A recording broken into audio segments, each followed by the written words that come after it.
जय हिंद दोस्तों। और आप सभी का वेलकम है हमारे प्रीतम आर्ट्स अकादमी में। और जैसा कि जो हमारा भूगोल का जो सेशन चल रहा था लगातार, क्लास 9 का जो मैं भूगोल ले रहा था, तो उसमें हम लोगों ने क्लास 9 का भूगोल 1 यानी कि जो अध्याय 1 है उस पर मैं बात करूंगा। तो जो उसमें जो एक कोटेशन जो एक पॉइंट है वो क्या है, भारत और विश्व, उस पॉइंट पे मैं बात करूंगा। तो सबसे पहले चलिए देर ना करते मैं वीडियो को शुरू करता हूँ। तो आप देखोगे कि जो भारत जो भूखंड है, आपको सबको सबको पता है कि जो भारत का जो भूखंड है हमारा, ये जो भारत का जो भूखंड है ये कहाँ पे, एशिया महाद्वीप में है, ठीक है ना। लेकिन अगर मैं बात करूं कि सर एशिया महाद्वीप में कहाँ पे है, तो आप देखोगे कि एशिया महाद्वीप का जो पूरब और पश्चिम वाला जो पूरब और पश्चिम जो है उसका जो कहाँ पे है वो मध्य में उपस्थित है। यानी कि बोलने का मतलब है कि जो हमारी इंडिया है, जो हमारी इंडिया है वो एशिया महाद्वीप में कहाँ पे स्थित है, पूरब और पश्चिम के मध्य में स्थित है, ठीक है ना। तो मैं चलिए मैं मैप पे दिखाता हूँ आपको। देख सकते हो जो ये भारतीय भूखंड है ये एशिया महाद्वीप के यानी कि इस एशिया महाद्वीप के कहाँ पे स्थित है।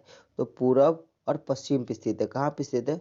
पूरब और पश्चिम के मध्य में स्थित है। कहाँ पे? पूरब। आप देख सकते हो ये क्या है, इधर वाला जो भाग है इधर वाला जो भाग है ये पूरब है, ठीक है। और इधर वाला जो भाग है पश्चिम, तो ये दोनों के बीच में ये स्थित है। अब देखो कि जो भारतीय भूभाग है, जो भारतीय भूभाग है वो एशिया महाद्वीप का दक्षिणी विस्तार है। यानी कि आप देखोगे जो हमारी इंडिया है वो एशिया महाद्वीप का जो दक्षिण वाला जो पार्ट है उस पर ज्यादा फैला हुआ है। देख सकते हो मैप में।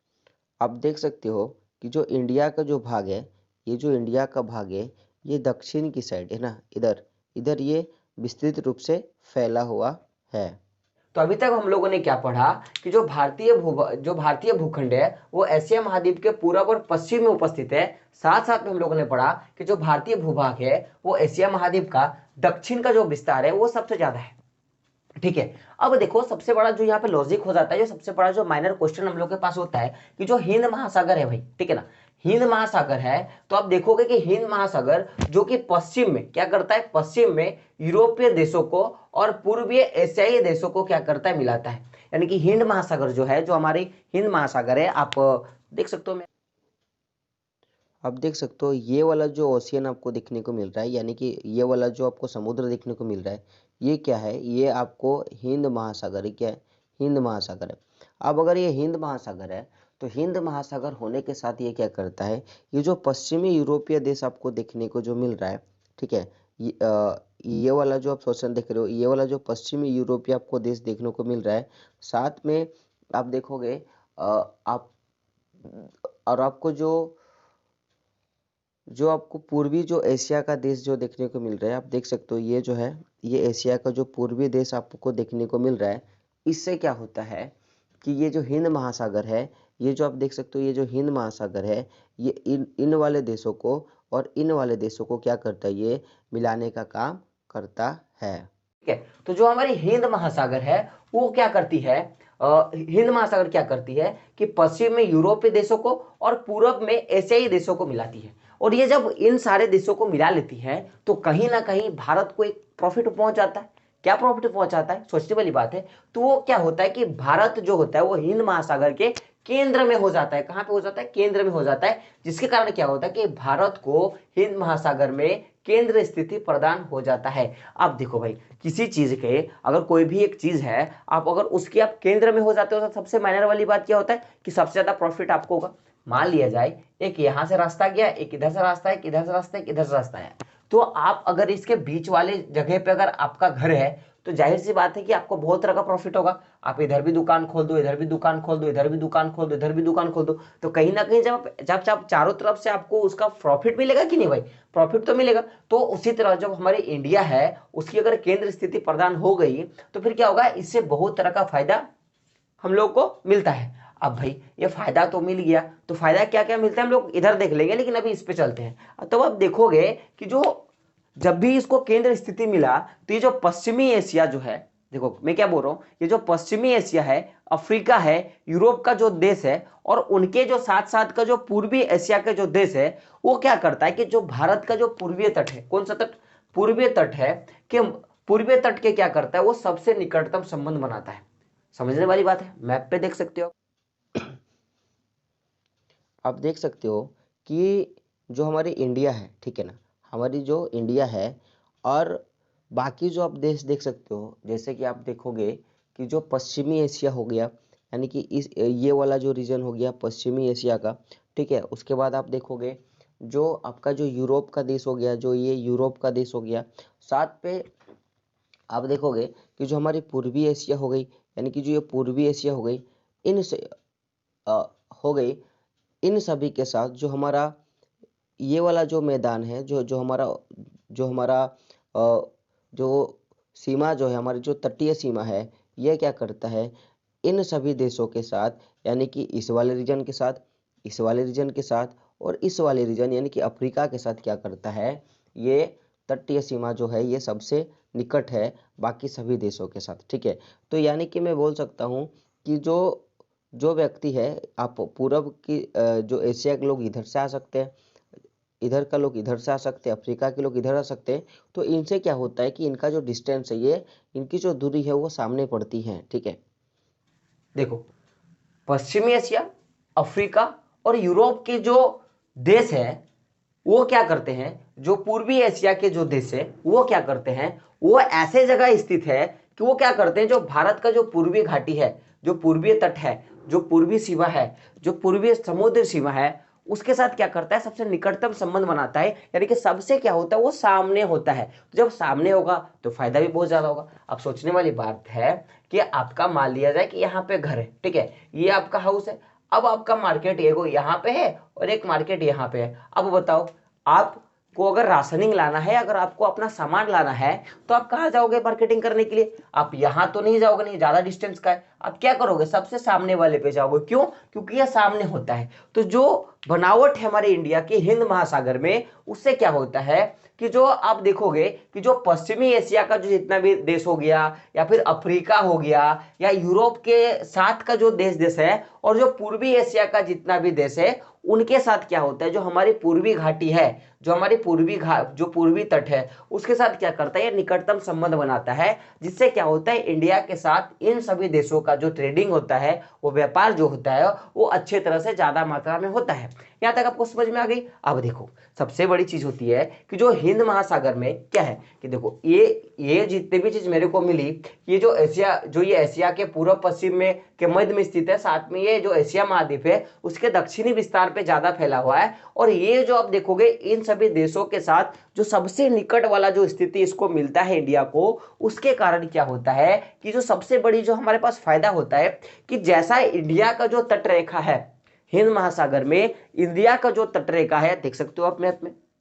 और साथ में आप देखोगे कि ये जो हिंद महासागर आपको देखने को मिल रहा है, ठीक है, ये जो हिंद महासागर देखने को मिल रहा है, इसमें जो इंडिया की जो आप देख सकते हो, इसमें जो इंडिया की जो तटीय सीमा है, जो आप देखोगे ये जो तटीय सीमा है, ये किसी और देश को देखने को नहीं मिलती है। इसलिए ये सबसे अच्छा सीमा देखने को मिलता है। क्यों? क्योंकि आप देखोगे तो इस वाले सीमा से ये वाला देश भी आके व्यापार कर सकता है, ये देश भी आके व्यापार कर सकता है, ठीक है, ये देश भी आके व्यापार कर सकता है, इधर के देश भी आके व्यापार कर सकता है। तो आप देखोगे तो इस वाले सीमा से चारों तरफ के देश जो हैं इंडिया के साथ आके व्यापार कर सकता है। जिससे जिससे क्या होता है, इंडिया को एक केंद्र स्थिति, यानी कि बीच वाला जो भाग है, या बीच वाला मैं भाग बोल सकता हूँ, ठीक है। तो हिंदी इंडिया का जो तटरेखा है, वो तटरेखा बाकी और किसी देश में आपको देखने को नहीं मिलेगा। इसीलिए क्या होता है, आप देख सकते हो, मैंने उसका पॉइंट भी बनाया है कि हिंद महासागर में किसी भी देश की तटीय जो सीमा है वो भारत जैसी नहीं है। अब भारत जैसी जब नहीं है तो इसका तो बहुत तरह लॉजिक हो गया, बहुत तरह लॉजिक होगा। तो क्या करता है, जब नहीं देखने को मिलता है तटीय सीमा, तो इसी के नाम पे, हमारे इंडिया के ही नाम पे क्या हो गया, किसी एक महासागर का नाम रखा गया है। और आप पूछोगे सर कि ये महासागर क्या है, आप पूछोगे ना भाई, मैंने आप पॉइंट बनाया है कि इंडिया की जो तटीय सीमा रेखा जैसा है, जैसे कि आप ये जो नीचे वाला जो पोर्शन लिखते हो, यहां से ये जो तटीय सीमा रेखा जो हमारे इंडिया की है, और ये जो पूरा जो हमारा सागर है, तो इधर से भी देश आके जुड़ जाएंगे, इधर से भी। तो जब ऐसे ऐसे जब देश आके हमारे पास जुड़ते हैं, तो हमारे साथ अन्य देशों का जो संबंध है वो आसानी हो जाता है, सिंपल सा संबंध है, एकदम शॉर्ट टाइम का संबंध है। जब ऐसा संबंध बन जाता है तो हमारा हमारा जैसा जो तटीय सीमा है बाकी किसी देश को आपको देखने को नहीं मिलेगा। आप देख लो क्यों, क्योंकि देखो इधर तो अच्छा है क्योंकि यहाँ से ये भी देश इधर इधर आप देखोगे, इधर चीन हो गया, संयुक्त राज्य अमेरिका हो गया, ये आपको सामने हो जाएगा, पूर्वी एशिया यहाँ से सामने हो जाएगा, यहाँ से आपको अफ्रीका सामने मिल जाएगा, ठीक है। तो यहाँ से सभी देश क्या होते हैं, नजदीक होंगे, जिसके कारण क्या होगा कि जो जो जो सीमा रेखा जो हमारे पास है वो बाकी किसी देश के पास सीमा रेखा देखने को नहीं मिलती है, जिसके कारण क्या होता है कि एक जो सागर है उसका नाम क्या रखा गया, हमारे इंडिया के नाम पे रखा गया है। अब बोलोगे सर कि वो सागर कौन सा है, तो देखोगे कि भारत को कहीं ना कहीं भारत को क्या बोला गया है, भारत को हिंदुओं का देश बोला जाता है। क्या बोला जाता है, हिंदुओं का देश, यानी कि यहीं से क्या लिया गया है, हिंद को लिया गया है। और आप देखोगे कि समुद्र में जो हमारी पूरी विशाल जो समुद्र है उसमें जो एक महासागर है उस महासागर का नाम हिंद महासागर है, और इसी हिंद महासागर का नाम जो है वो इंडिया से लिया गया है। यहां तक बात क्लियर, आपको समझ में आ गया होगा। अब देखो, जब भी मैं व्यापारिक चीजों की वाले बात करता हूं, आप मैप में देख सकते हो एक नहर है सुएज नहर, देखो मैप आप देखोगे कि सन 1869 को, ठीक है ना, 1869 को एक नहर खोदा गया, एक नहर खोला गया। वो जो नहर था उसका क्या नाम था, सुएज नहर। और वो जो नहर था वो आप देख सकते हो इस वाले रीजन पे, कहाँ पे, इस वाले रीजन पे आप देख सकते हो, मैं जूम कर रहा हूँ, ठीक है। ये जो आप देख सकते हो, ठीक है, ये जो आप लाइनिंग देख रहे हो, ठीक है ना, इस लाइनिंग पे एक नहर खोदा गया, जिससे क्या होता था कि जिससे इंडिया की जो दूरी है, ठीक है ना, इंडिया की जो दूरी है वो जो यूरोपीय देश देश जो आप देख रहे हो, ठीक है ना, उनसे क्या हो गया, इंडिया की जो दूरी है वो सामने हो गया। क्योंकि आप देखोगे कि जब सुएज नहर नहीं खोदा गया था तो फिर जितने भी यूरोप जो देश देख सकते हो, ये जो आप देख रहे हो, ये जो यूरोपीय देश है, इनको व्यापार करने के लिए, ठीक है, इनको व्यापार करने के लिए क्या करना होता था कि इस रास्ते से होते हुए, ठीक है, इस रास्ते से होते हुए उनको इंडिया आना होता था व्यापार करने के लिए। तो इनसे इनको बहुत डिस्टेंस तय करना पड़ता था, क्योंकि आप देख सकते हो कि अगर यहाँ से वो यहाँ तक अगर जाता है तो उसको डिस्टेंस बहुत तय करना पड़ता है। इसीलिए उन्होंने क्या किया कि इस वाले रीजन पे एक नहर बना दिया, जिससे जिससे जो यूरोप देशों से इंडिया की जो डिस्टेंस है वो कितना किलोमीटर, 7,000 किलोमीटर कम गई, और उनसे उनका जो व्यापार का स्पीड है वो ज्यादातर बढ़ गया, ठीक है। तो एक सुएज नहर है, तो सुएज नहर क्या होता था कि पहले लोगों को बहुत घूम के जाना पड़ता था, ठीक है। तो लोगों को, जब आप देख सकते हो मैप में बता रहा हूं, मैंने मैप में बताया है, तो जब लोगों को घूम के जाना पड़ता था तो ज्यादा डिस्टेंस उन लोगों को कवर होता था। तब क्या किया कि आप देखोगे कि सन 1869 यानी कि सन 1869 में क्या किया गया, सुएज नहर को खोला गया, यानी कि सुएज नहर को काटा गया, ठीक है। जब उसको काटा तो क्या हो गया, जो भारत है और जो यूरोप के जो बीच का जो डिस्टेंस है, यानी कि भारत और जो यूरोप के बीच का जो डिस्टेंस है वो घट के कितना हो गया, 7,000 किलोमीटर कम हो गया। यानी कि सोचने वाली बात है ना कि अगर आपको 7 किलोमीटर ज्यादा जाने के लिए बोला जाए तो आप बहाना मारने लगते हो, लेकिन तब जब लोग व्यापार करने के लिए आते थे वो 7,000 किलोमीटर ज्यादा घूम के आते थे, जिनसे ज्यादा टाइम लगता था, ज्यादा ज्यादा व्यापार नहीं हो पाता था, और भी बहुत कुछ सिस्टमेटिक के तौर पे प्रॉब्लम आती थी। लेकिन जैसे ही सुएज नहर को खोला गया या सुएज नहर की जैसे ही खुदाई हुई तो वैसे क्या हो गया, इंडिया और यूरोप जो अलग अलग जो देश है, आप देख सकते हो इंडिया में तो हम लोग होते हैं, और जो यूरोप जो उधर का जो कंट्री था उनके बीच का जो डिस्टेंस था, देखो यहां से उनको घूम के आना पड़ता था, मैप में मैंने बताया है, जो डिस्टेंस उनको कवर करना पड़ता था वो डिस्टेंस में से कितने डिस्टेंस की कमी आई है, तो 7,000 किलोमीटर की कमी आई है। और जब ये डिस्टेंस की जब कमी हुई तो कहीं ना कहीं जल्दी प्रोडक्शन होने लगा, जल्दी जल्दी व्यापार होने लगा, जल्दी जल्दी हर काम होने लगा, लोग जा सकते थे, जल्दी जल्दी आ सकते थे, क्योंकि 7,000 किलोमीटर अगर लोगों की कमी हो जाती तो कितना मायने रखती है कि नहीं। तो कहीं ना कहीं जब जब 1869 में सुएज नहर को खोला गया तो भारत और यूरोपीय देशों के बीच डिस्टेंस तो कम हुई, साथ में यूरोपीय देशों के साथ जो व्यापार है वो भी ज्यादा बढ़ गया, और ज्यादा मात्रा में यूरोप और अन्य देशों के साथ व्यापार होना स्टार्ट हो गया। यहां तक आपको समझ में आ गई होगी। अब आप देखोगे कि अब भाई हम लोगों ने यहाँ पे जितना भी कुछ पढ़ा इसमें हम लोगों ने देखा कि जो हमारी इंडिया है वो इंडिया बाकी किन देशों के साथ कैसे मिला हुआ है, या एशिया में या पूरे वर्ल्ड में उसकी स्थिति क्या है, हम लोगों ने इस पे बात किया। अब हम लोगों ने यहाँ से व्यापार करना स्टार्ट करिए कि सुएज नहर को खोला गया, उसके बाद 7,000 किलोमीटर की जब डिस्टेंस कमी, तो फिर क्या हो गया, इंडिया का और यूरोप देश का क्या हो गया, इंडिया और यूरोप के बीच में 7,000 किलोमीटर की कमी आई, जिससे क्या हो गया, ट्रेडिंग जो था वो भारी मात्रा में बढ़ा। अब जब ट्रेडिंग भारी मात्रा में बढ़ा, तो भाई ट्रेडिंग जब होता था पुराने जमाने में, ट्रेडिंग यानी कि व्यापार, ठीक है, तो जो व्यापार होता था वो कैसे व्यापार होता था, व्यापार तो सबको पता है कि आपको मैंने पैसा दिया, आप मेरे को सामान दिया, ये भी एक व्यापार है, मैंने आपको बुद्धि दी, आपने पढ़ाई की, ये भी एक व्यापार है। तो कहीं ना कहीं विचारों का आदान प्रदान हुआ था, कहीं ना कहीं वस्तुओं का आदान प्रदान हुआ था, कहीं ना कहीं हर एक चीज का आदान प्रदान हुआ था, तो वही एक व्यापार हम लोग कह सकते हैं। तो अब देखोगे कि भारत जो होता है, ये देखो भारत शुरू से ही ये सोने की चिड़िया थी, आज भी सोने की चिड़िया है, मैं ये मानता हूं, ठीक है ना। तो भारत जो था वो अन्य देशों के साथ क्या है कि बहुत पहले से संपर्क में था।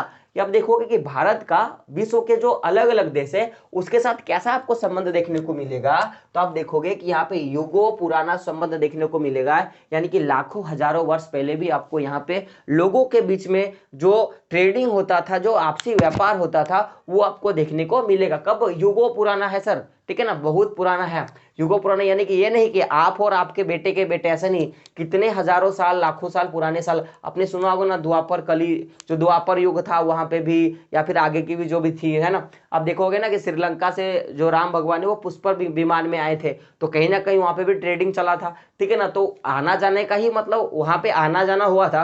तो राम जी का जो कुछ कुछ जो चीजें थी वो वहां पे समझाया गया, उनकी कुछ चीजें हम लेके आ गए। तो ऐसे कहीं ना कहीं आप देखोगे कि विश्व में भारत का और अन्य देशों के साथ जो ट्रेडिंग है, जो व्यापार है, वो चलता रहा है, तो वो युगों पुराना है। अब जो व्यापार होता था, बहुत बड़ा डाउट आएगा आप लोग के मन में, सर जो व्यापार होता था वो किन किन माध्यम से करता था, क्योंकि पहले तो राम जी के काल में पुष्पक विमान थे, लेकिन पुष्पक विमान में तो हम लोगों ने कभी नहीं देखा कि सर वो सामान को ले जाना ले आना, यानी कि पहले तो हेलीकॉप्टर नहीं हुआ करता था, लेकिन जो अभी जो हमारे पास जो एयरलाइंस की जो सेवा है उस उतनी विकसित तब नहीं थी। अब देख लो ना, राम जी के काल में केवल आपको एक पुष्पक विमान देखने को मिला, तो उससे तो ट्रेडिंग नहीं हो सकता था, वो तो घूमने के लिए लेके जाते थे। लेकिन हम लोग तो अभी ना डेवलप करके हमको पता चला कि चलो भाई हम लोग इसका यूज ऐसे ऐसे कर सकते हैं। तो पहले तो लोगों के पास ज्यादा ज्यादा टेक्निकल चीजों की नॉलेज नहीं थी, पहले तो लोगों के पास एरोप्लेन नहीं था, पहले तो मालगाड़ी नहीं थी। तो फिर धीरे धीरे सबका विकास जब होना स्टार्ट हुआ, तभी जाके ट्रेडिंग पे ही फोकस किया गया। तो पहले की जो व्यापार होती थी वो किस माध्यम से होती है, बहुत बड़ा क्वेश्चन है। आप लोग सोचोगे सर कि पहले का अगर व्यापार होता था तो किस माध्यम से होता था, ये सबसे बड़ा डाउट है। और तब तब जो व्यापार होता था वो दो मार्ग से होता था। आप देखोगे वो दो मार्ग कैसा कैसा है, एक आप देखोगे जल मार्ग, देखोगे एक जल मार्ग, यानी कि देखो समुद्र, इंडिया का ये जो पोर्शन है उसमें पूरा पानी है, तो इस वाले भाग से जहां चाहे उसको क्या हो जाता था कि वो जहाज के थ्रू से, जो जल जहाज होती है उसके थ्रू से वो व्यापार कर लेती थी, ठीक है ना। तो वो जल जहाज के थ्रू से भी व्यापार करती थी। वो किस मार्ग से करता था, क्योंकि जो जहाज होती थी, जल जहाज, वो कैसे चलेगी, समुद्र में चलेगी, पानी में चलेगी। तो यहाँ पे दो तरह की मार्ग होती थी, एक जल मार्ग होती थी, या दूसरा क्या होता था, स्थल मार्ग। अब भाई तब स्थल मार्ग, लेकिन तब ट्रेन गाड़ी नहीं थी, लेकिन क्या हो गया, बैलगाड़ी तो थी ना, लोगों के पास घोड़ा गाड़ी था ना, लोगों के पास खच्चर वाहक था ना, लोग मजदूरी करते थे ना, तो उनके भी सहारे जल मार्ग से और स्थल मार्ग से क्या होता था कि जो भारत है और जो बाकी पूरा विश्व है वो क्या करते थे कि वस्तुओं का आदान प्रदान करते थे और ट्रेडिंग करते थे। अब भाई देखो कि सर आपने तो बोल दिया, लेकिन मेरे को आप ये बताओ कि सर अगर इन दोनों रास्तों से ट्रेडिंग होता था, दोनों रास्तों से व्यापार होता था, लोग अपने सामान का अदला बदली करते थे, तो सर सबसे ज्यादा किस रास्ते में होता था, बहुत बड़ा क्वेश्चन आपको समझ में आएगा। तो सबसे बड़ा जो दोनों रास्तों में से, जल मार्ग और स्थल मार्ग में, दोनों रास्तों में से जो सबसे ज्यादा जिसमें ट्रेडिंग होता था, वो ट्रेडिंग किसमें होता था, वो ट्रेडिंग होता था आपका जल मार्ग की अपेक्षा जो स्थल मार्ग होता था, उसमें जो लोगों का जो ट्रेडिंग होता था या जो संबंध था वो ज्यादा था, किसमें, स्थल मार्ग के पास ज्यादा था। क्यों, क्योंकि देखो सबसे पहले लोगों ने घोड़ा गाड़ी का खोज किया होगा या फिर बैलगाड़ी का खोज किया होगा, उसके बाद ना उन्होंने नाव का या नौका का या जो समुद्र में चलने वाली जो जहाज होती है उनका खोज किया होगा। तो सबसे पहले किसका खोज किया गया था, घोड़ा का, या कुछ का आदमी पहले पैदल भी चल जाता था। तो सबसे पहले ज्यादातर किस मार्ग का यूज होता था, तो स्थल मार्ग का यूज होता था। अब स्थल मार्ग किधर है मैं आपको दिखा दूंगा। अगर अगर अगर ये दक्षिण वाला पार्ट छोड़ लिया जाए भारत का, जो पूर्वी जो उत्तर वाला जो पार्ट है वो पूरा स्थल के साथ बाउंड्री आप मैप में देख सकते हो, मैप में देखो, ठीक है। तो जो स्थल वाली जो बाउंड्रियां हैं उन बाउंड्रीज के साथ जो दरारें होती थी, आप देखोगे, आप बोलोगे सर कि अब मैं उत्तर वाला भाग देखूंगा सर, तो उत्तर के भाग में तो बहुत बड़ा हिमालय है, तो सर वहां पे कैसे आप बोल दिए कि ट्रेडिशन होता था। तो देखो बाबू, जहां पे हिमालय है तो हिमालय में बहुत से दरार भी होते थे। दरार मतलब जाने का रास्ता, पहाड़ के बीच में जाने का भी रास्ता होता था, तो उन्हीं रास्तों से क्या होता था, ट्रेडिंग होता था। तो आप देखोगे कि उत्तर के जो पर्वत है, यानी कि जो हिमालय पर्वत होते हैं, तो उनका जो दरार है, उनसे लोग जो यात्री होते थे वो प्राचीन काल में क्या करते थे कि भारत आए थे और भारत में आने जाने का काम करते थे। जबकि उस समय जो प्राचीन काल में बात करेंगे, तो जबकि प्राचीन काल में समुद्र मार्ग से बहुत समय तक ज्ञात नहीं हुआ था। यानी कि बोलने का मतलब है कि सबसे पहले मार्ग किसका पता चला, सबसे पहले तो स्थल मार्ग का पता लगाया लोगों ने, क्योंकि स्थल से जाना आसान होता था, क्योंकि लोगों को तब पता नहीं था कि पानी में तैर सकते, तो लोग स्थल मार्ग से आना जाना स्टार्ट किया। अब जब स्थल मार्ग से आना जाना स्टार्ट किया तो बहुत समय तक इसी रास्ते से लोग आना जाना किया। और देखोगे कि जो उत्तर का जो पर्वतीय इलाका है उसमें दरार होता होगा। आप लोगों ने सर्जिकल स्ट्राइक देखा होगा, उरी का पिक्चर दिखा होगा, तो उसमें आपको दरार दिखाया था, जिसमें हमारी भारतीय सेना पाकिस्तान पे भी घुस के जो काउंटर अटैक की थी। तो कहीं ना कहीं आप उन दरारों के सहारे से भी लोग आना जाना करते थे, कि दरार पहले था तब नहीं आना, अचानक दरार थोड़ा रातों रात हो जाएगा। तो उन दरारों से भी लोग क्या करते थे, आना जाना करते थे, जिससे क्या होता था कि लोग ट्रेडिंग भी करते थे और व्यापार भी करते थे।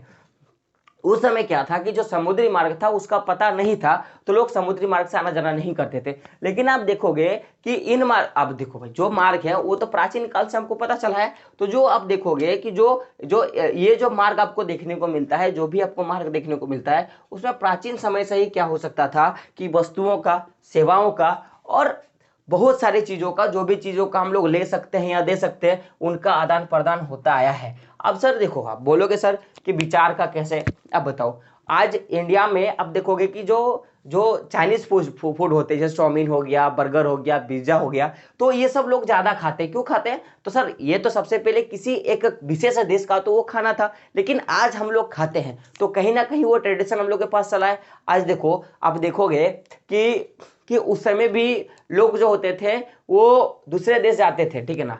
अभी आप खुद देख सकते हो कि अभी हम लोग जीन्स पहनते हैं, टी शर्ट पहनते हैं, ठीक है ना, तो वो कहाँ की, वो विदेशों की पहनावट थी, आज हम लोगों ने उनको लिया है। तो कहीं ना कहीं जब कोई व्यक्ति कहीं जाता है तो वहाँ की सजने संवरने की, वहाँ की रहने की स्थिति, वहाँ की खाने की स्थिति सबको ले लेता है और वो उसी आधार पे चलना स्टार्ट करता है। तो पहले जब लोग आना जाना करते थे तो क्या होता था कि उनकी जो वस्तुएं होती हैं उनका यूज कर लिया, या जो उनका जो सेवा होता था उनको भी लेके यूज करते थे। सेवा का मतलब देखो, बहुत सारी चीजें हो सकती हैं सेवा के अंतर्गत। अब बैलगाड़ी हो गया, घोड़ा गाड़ी हो गया। अब देखो, राम जी जब श्रीलंका गए जहां पे रावण को हराया, तो हराने के बाद पुष्पक विमान लेके तो आए थे ना, तो वो भी तो एक तरह की सेवा है। तो बहुत तरह के सेवा लेके आए, वस्तु और समय का और क्या विचारों का आदान प्रदान बहुत टाइम से होता आया है, प्राचीन काल से होता हुआ आया है, ठीक है। अब जो देखोगे कि ये जो भारत का जो पश्चिमी, मध्य और पूर्वी एशिया तथा दक्षिणी एशिया के साथ जो है, इसका संबंध भी बहुत प्राचीन काल से आपको बना हुआ दिखेगा। मैं कहाँ की बात कर रहा हूँ, भारत का जो पश्चिम मध्य, देखो भारत का जो पश्चिम मध्य और जो पूर्वी एशिया जो है, यानी कि आप मैप में देख सकते हो, ये जो पश्चिम मध्य का मैंने बात किया, ये मैप में, ठीक है। तो भारत का जो पश्चिमी मध्य और पूर्वी मध्य तथा जो दक्षिणी एशिया के जो साथ है, उसका जो संबंध है बहुत अच्छा था। क्यों अच्छा था? क्योंकि देखो, हाँ अब भाई देखो, आप अगर आपका घर है, मान लिया जाए आपका ये घर है, ठीक है, और इस घर के अगल बगल में कुछ लोग हैं, तो आप बताओ, अगर आप पार्टी दोगे तो ये लोग आएंगे, अगर आप कुछ फंक्शन करोगे तो भी लोग आएंगे, ये कुछ करेंगे तो आपको बुला लेंगे, है ना। आप बदमाशी करोगे तो इसका घर वाला जाके आपके घर वाला बोल देगा। तो कहीं ना पड़ोसी जो होता है वो बहुत फायदा देता है और बहुत फायदा लेता भी है, ठीक है। तो जो हमारे देश के जो पड़ोसी होते हैं, यानी कि जो हमारे देश का जो पश्चिम मध्य जो पश्चिम वाला इलाका है, यानी कि आप देख सकते हो ये जो गुजरात और ये जो इलाका है मैप में देख सकते हो, तो इस वाले जो इलाका है जो पूर्वी एशिया तथा दक्षिणी एशिया के जो साथ है वो अद्भुत संबंध रहा है। और आप इन्हीं संबंध के कारण आप देखोगे कि जो उपनिषदों का विचार है, यानी कि जितने तरह के ग्रंथ हैं उनका विचार हो गया, रामायण हो गया, जो पंचतंत्र हो गया। रामायण तो सबको पता है। पंचतंत्र क्या होता है कि इसमें आप देखोगे कि इसमें आपको पांच तरह के तत्वों का ज्ञान होना चाहिए। जैसे कि हमारी जो शरीर होती है वो 5 तरह के तत्वों से मिलकर बनी है। जैसे कि जल से मिलकर बना हुआ है, वायु से मिलकर बना हुआ है, उसके बाद आप देखोगे तो स्थल से मिलकर बना हुआ है, और आग से मिलकर बना हुआ है, और साथ में आप देखोगे तो पानी से, पृथ्वी से मिलके बना हुआ है, ठीक है ना। तो इन्हीं तरह का जो 5 तत्वों का ज्ञान आपको किस मिल जाएगा, पंचतंत्र में आपको देखने को मिलेगी। यानी कि देखो उपनिषदों का जो विचार हो गया, रामायण हो गया और पंचतंत्र हो गया, इनका जो कहानी है वो भारत कहानी है। या अब देखोगे जो भारत का जो अंक गणित है या जो दशमलव जो प्रणाली था, आज देखो क्योंकि जो इंडिया में ना पहली बार गणित का खोज किया गया था, आर्यभट्ट ने खोजा था, तो पहली बार जो इंडिया का जो अंक दशमलव का जो खोज किया गया, तो आज कहीं ना कहीं पूरे वर्ल्ड में उसका यूज होता है। तो कहीं ना कहीं इंडिया में खोजा गया लेकिन बाकी देशों तक गया ना। तो यही जो हमारा जो केंद्र स्थिति जो आप देख सकते हो, जो हमारी केंद्र स्थिति है जो हिंद महासागर में, उसका यही फायदा है कि हमारे पास विचारों का आदान प्रदान बाकी देशों के साथ हुआ है। अब आप देखोगे कि अब इन्हीं रास्तों से, ये स्थल मार्ग से और जल मार्ग से केवल विचारों का ही आदान प्रदान नहीं हुआ है, और भी बहुत चीजों का आदान प्रदान हुआ है। तो सर वो चीजें क्या होगी, तो देखो जब लोग स्पेशली कहीं जाएंगे तो कुछ देख के ना जाएंगे। अब जब लोग समुद्री मार्ग से खोज गए तो क्यों, व्यापार करने के लिए आए थे। तो जब वो व्यापार करने के लिए आए तो इंडिया से वाकई में क्या क्या लेके जाते थे, तो जो मसाले होते थे इंडिया के, देखो काली मिर्च आज भी फेमस है इंडिया की, है ना। जो काली मिर्च हो गया, जो कपड़ा हो गया, या फिर जो व्यापार और बहुत तरह की, जैसे सोना चांदी जो भी कुछ होता है इंडिया से लूट के ले गए, चाहे व्यापार के थ्रू से ले गए। तो जो इंडिया में जो उस समय लोग आते थे ज्यादातर घूमने के लिए या जो व्यापार करते थे, वो 2 चीज का करते थे, वो तो मसाले का और कपड़े का। तो ज्यादातर इंडिया में मसाले और कपड़े उस टाइम पे बेचे जाते थे और व्यापार होता था। तो मसाले, कपड़े तथा कपड़े का व्यापार जो होता था वो बहुत पहले से हो चुका है। अब आप देखोगे कि भाई, अब आप बताओ सर, आपने तो इतना कुछ बता दिया, सर ये सही है कि गलत है ये मेरे को कैसे पता।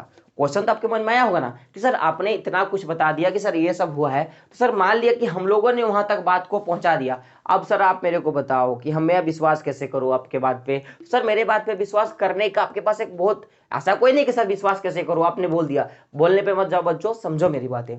अब देखोगे कि बहुत सारे ऐसे इंडिया के देश हैं, इंडिया में आपको हर एक चीज देखने को मिलेगा। आप देखोगे लाल किला, ठीक है, लाल किला, लाल किला जब बनाया गया, शाहजहां ने लाल किला हो गया। उसके बाद आप देखोगे कि गोल गुंबज हो गया, या फिर बहुत तरह की आप चीजें देखोगे जो पुराने काल में बनाया हुआ है। तो जो लोग आए थे वही लोग ना बना के गए अपनी निशानी के तौर पे। तो आप देखोगे कि जो यूनानी लोग जब इंडिया पे आए थे तो उन्होंने क्या किया, अपने साथ जो स्थापित कला लाया, स्थापित कला यानी कि लोगों को बसाने का कला, घर बनाने का कला, वो सब कौन लेकर आया था, यूनानी, जो आज भी आपको देखने को मिलेगा। साथ में जो पश्चिमी एशिया के जो लोग हैं वो लोग अपने साथ क्या लेके आए थे, वास्तुकला लेके आए थे। और आज भी आपको वास्तुकला देखने को मिलेगी, यानी कि चीजों को बनाने की कला, कि कैसे चीजों को बनाया जाता है, वो आपको देखने को मिलेगा। साथ में आप देखोगे इंडिया में बहुत तरह की मीनारें होती थी, जैसे आप देखोगे कि जो 4 मीनार हो गया है ना, मोती बाग का जो मीनार हो गया। साथ में आप देखोगे बहुत तरह के यहाँ पे आपको क्या देखने को मिलेगा, बहुत तरह के आपको देखोगे यहाँ पे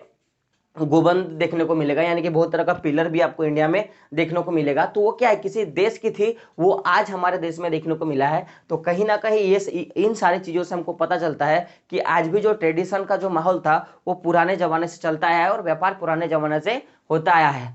तो आई होप आपको ये सारा कुछ समझ में आ गया होगा। दोस्तों मिलते हैं तब तक के लिए अगले वीडियो में, तब तक के लिए जय हिंद।